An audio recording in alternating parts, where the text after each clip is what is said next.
Assalamualaikum warahmatullahi wabarakatuh. Salam sejahtera bagi kita semua.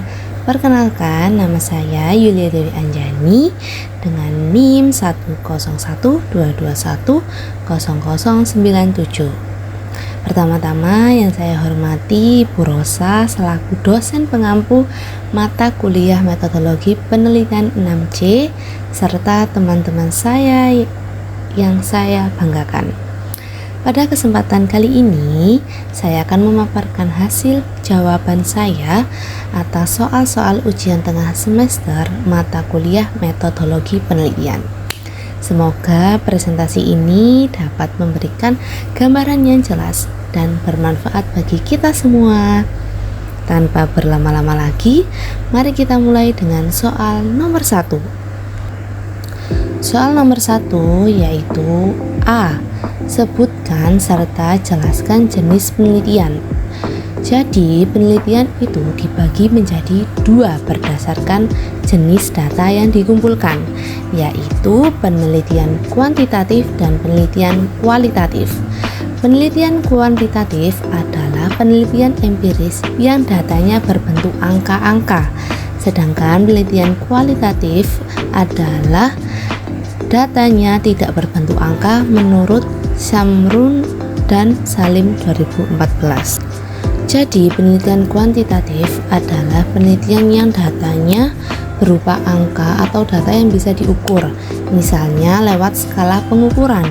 Nah, penelitian ini biasanya memakai statistik untuk menguji hipotesis dan mencari hubungan antar variabel secara objektif. Proses penelitian kuantitatif lebih sistematis dan biasanya melibatkan sampel yang banyak. Untuk penelitian kualitatif yaitu penelitian yang datanya berupa kata-kata atau kalimat, bukan angka. Nah, tujuannya yaitu untuk memahami makna dan proses suatu fenomena secara mendalam.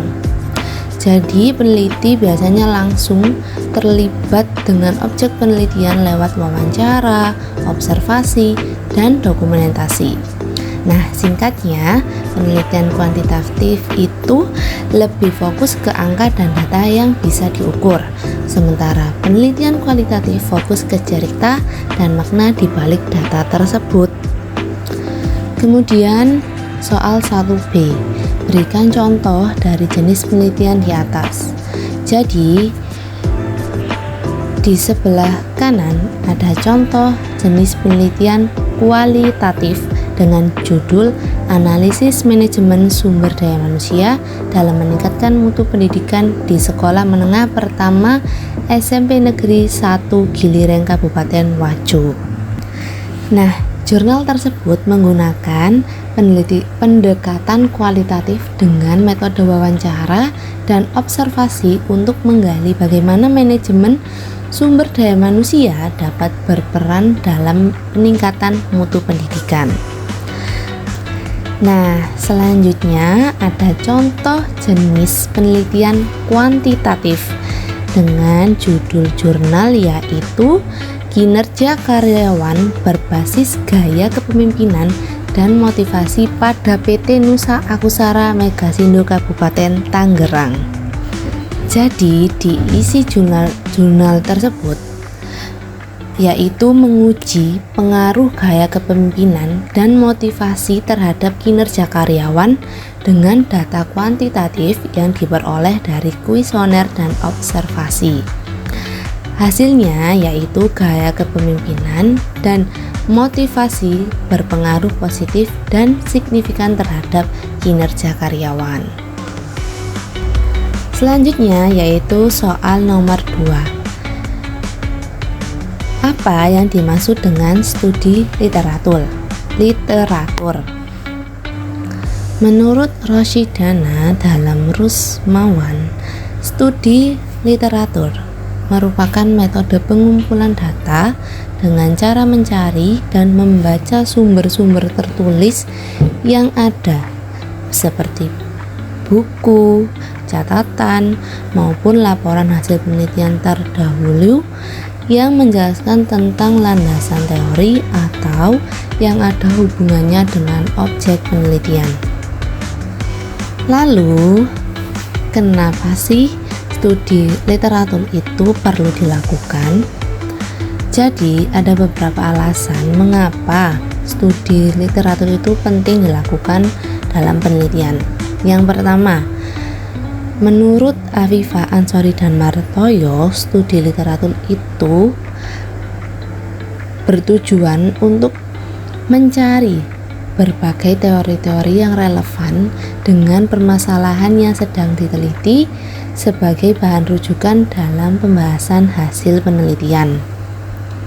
Kemudian, menurut Rosidana dalam Rusmawan, studi literatur merupakan metode pengumpulan data dengan cara mencari dan membaca sumber-sumber tertulis yang ada, seperti buku atau literatur yang menjelaskan tentang landasan teori. Dengan membentuk landasan teori teoritis, peneliti dapat membangun landasan teori yang kuat untuk mendukung penelitian yang dilakukan. Selanjutnya yaitu soal nomor 2B. Apa yang dimaksud dengan rumusan masalah? Rumusan masalah adalah pertanyaan penelitian yang umumnya disusun dalam bentuk kalimat tanya. Pertanyaan-pertanyaan tersebut akan menjadi arah kemana sebenarnya penelitian akan dibawa dan apa saja yang ingin dikaji atau dicari tahu oleh si peneliti. Next, kita lanjut ke soal nomor 2 bagian C. Jadi, apa sih yang dimaksud dengan hipotesis? Menurut Margono menyatakan bahwa hipotesis berasal dari perkataan hipo dan tesis, di mana hipo berarti kurang dari, sedangkan tesis berarti pendapat. Jadi, hipotesis adalah suatu pendapat atau kesimpulan yang sifatnya masih sementara, belum benar-benar berstatus sebagai tesis. Jadi, hipotesis itu semacam opini sementara yang kita buat sebelum riset, masih belum pasti benar atau enggak. Nah, bisa dibilang hipotesis itu kayak prediksi atau asumsi awal yang nanti bakal kamu uji di penelitian. Nah, dari penelitian itu nanti kita baru tahu deh ketahuan benar atau enggak hipotesisnya. Lalu selanjutnya yaitu sebutkan kriteria dan sumber hipotesis yang baik. Menurut Nazir, hipotesis yang baik mempunyai ciri-ciri sebagai berikut. Yang pertama, yaitu hipotesis harus menyatakan hubungan. Hipotesis harus menyatakan pernyataan hubungan antar variabel. Ini berarti bahwa hipotesis mengandung 2 atau lebih variabel-variabel yang dapat diukur ataupun secara potensial dapat diukur. Yang kedua yaitu hipotesis harus sesuai fakta. Hipotesis harus cocok dengan fakta, artinya hipotesis itu harus terang. Yang ketiga yaitu hipotesis harus berhubungan dengan ilmu serta sesuai dengan tumbuhnya ilmu pengetahuan. Jadi hipotesis itu nggak boleh asal-asalan, harus ada dasarnya di ilmu pengetahuan dan sesuai sama bidang yang lagi diteliti. Kalau enggak, itu namanya bukan hipotesis, tapi cuma pertanyaan random aja guys. Nah, yang keempat yaitu hipotesis harus dapat diuji. Hipotesis harus bisa diuji baik pakai logika maupun statistik. Oleh karena itu, hipotesis harus spesifik biar nggak susah waktu diuji nanti. Nah, yang kelima yaitu hipotesis harus sederhana dan jelas. Hipotesis harus ditulis dengan bahasa yang sederhana dan dan gak boleh bertele-tele biar semua orang bisa ngerti. Semakin spesifik hipotesis, semakin kecil kemungkinan salah paham.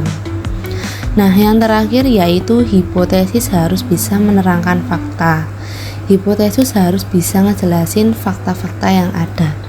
Jadi, hipotesis harus bisa dikaitkan sama cara nguji yang bakal dipakai untuk penelitian nanti. Selanjutnya, menurut jurnal Empire, sumber utama dalam membangun hipotesis adalah yang pertama, teori.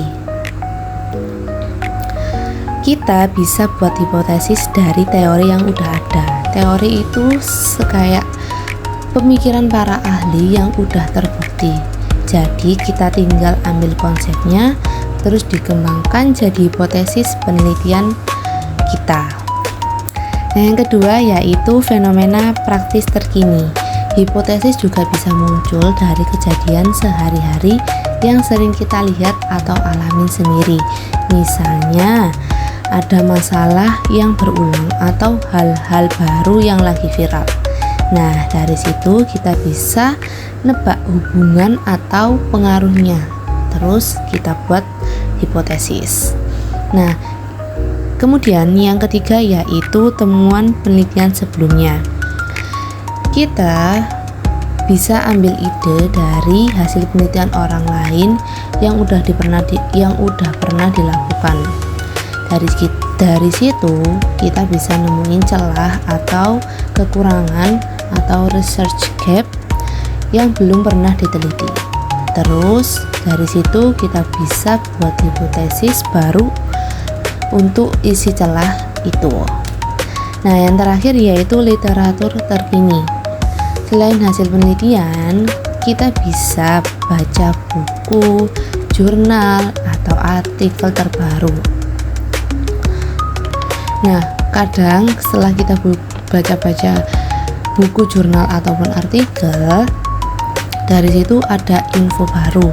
Bahkan ada teori lama yang udah gak cocok lagi sama kondisi sekarang.